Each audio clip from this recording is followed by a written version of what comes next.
For this project, we were given a simulation to show the interactions of disease in a population. Before using the model, we wondered how different variables played a role in the transmission of diseases and how significant their impacts were. This is especially important in a time when the global population is at risk of contracting the same virus. 50 people yields a short time. 200 plus people gives an average time. 100 to 150 can take a long time. The number of initial people doesn't have a direct impact on how long the disease will continue spreading. Infection chance, we found that as we increased it, the amount of people the amount of people who were infected every hour started increasing as well.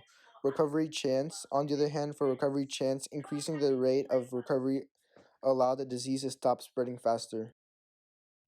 Recovery time. This is the time it takes for people to recover and for conditions to go back to normal. The longer it takes for people to recover, the more people get infected, and the longer it takes for the people infected to recover. Vice versa for a lower recovery time. Average isolation tendency. This has to do with the amount of people quarantining within the time they were infected. The longer it takes for people to self quarantine, the higher the chance is for more people to get infected. Average hospital tendency. This is the chance that an infected person will go to the hospital when infected.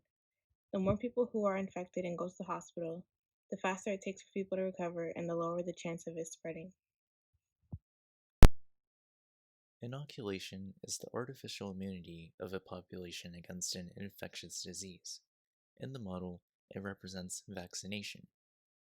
The more people that have been vaccinated, the less people that are infected and thus risk death. Ambulances carry any infected person they come into contact with. However, having only several ambulances for an infected population of hundreds limits their effectiveness. The model represents the spread of a single disease across two continents. Intermobility represents how much a person moves around within their own continent. In contrast, travel means moving to the other continent. This helps simulate the introduction of a virus or lack thereof in a country or continent. Although many different factors were put into the model, we have to realize that there are so many more that come into play in real life. For example, the environments that people live, work, and spend most of their time in play a huge role in their susceptibility to diseases.